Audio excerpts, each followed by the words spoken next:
কৈলাস শহরের গৌরনগর ব্লকের অধীনে দেওরাছড়া এডিসি ভিলেজ এলাকায় সরকারি ন্যায্য মূল্যের দোকানে নিয়মিতভাবে নিত্য প্রয়োজনীয় জিনিস পাওয়া যেত না এবং মাঝে মাঝে পাওয়া গেল সরকারের নির্ধারিত মূল্য থেকে গ্রাহকদের কাছ থেকে বেশি টাকা আদায় করত গুণধর ডিলার তথা দোকান মালিক ডিসি সাঙ্গা ডারলং।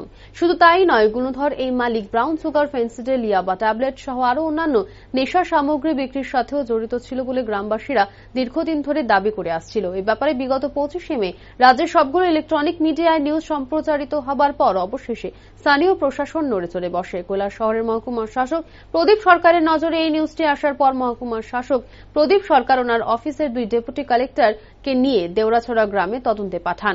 13 জুন মঙ্গলবার দুপুরে 2 ডেপুটি কালেক্টর লিখিত রিপোর্ট পেশ করেন মহকুমার শাসক প্রদীপ সরকারের কাছে। 13 জুন মঙ্গলবার দুপুরে মহকুমার শাসক প্রদীপ সরকার এই রিপোর্ট পাওয়ার পর বিকেল 5টায় ওনার চেম্বারে সাংবাদিক সম্মেলন করে জানান যে দেওরাছড়া এডিসি ভিলেজে ডিসি সাঙ্গা ডারলং এর সরকারি ন্যায্য মূল্যের দোকানটি অনির্দিষ্টকালের জন্য বন্ধ করে দেওয়া হয়েছে এবং লাইসেন্স কেড়ে নেওয়া হয়েছে। রেশন শপ ছিল, ওই রেশন শপে ডিসির আঙ্কল হলো এটা ডিলার, ওনার বিরুদ্ধে বিভিন্ন অভিযোগ এসেছে আমাদের কাছে এবং আমরা তদন্ত করেছি। এসডিসি এবং আমার একজন ডেপুটি কালেক্টর মতিরঞ্জন দেববর্মা এবং অসীম সাহা এসডিসি ওনারা তদন্ত করেছেন। তদন্ত করে পাওয়া গেছে যে ওনার রেশন সামগ্রী যেগুলি আছে ওগুলি উনি ওপেন মার্কেটে বিক্রি করে দিয়েছেন এবং ঠিক সময়তে উনি গভর্নমেন্টের যে গোডাউন আছে গোডাউন থেকে যে আপনার চাল ডাল যে রেশনিং সামগ্রী আছে সেগুলি ঠিক সময়তে আনছেন না।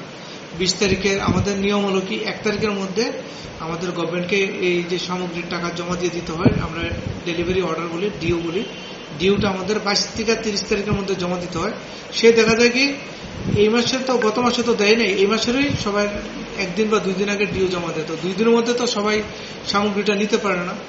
তো ওনার সম্বন্ধে আমাদের বিভিন্ন কমপ্লেন ছিল এবং এই কমপ্লেনের মূলে আমরা গ্রামের মানুষ যারা ভোক্তা, যারা রেশন সামগ্রী পাচ্ছেন ওনাদেরকে হেল্প করার জন্য আমরা আপাতত ওনার যে রেশন শপটা আছে এটা আমরা আরেকটা রেশন শপ মুরাইবাড়ি রেশন শপের সাথে আমরা ট্যাগ করে দিয়েছি।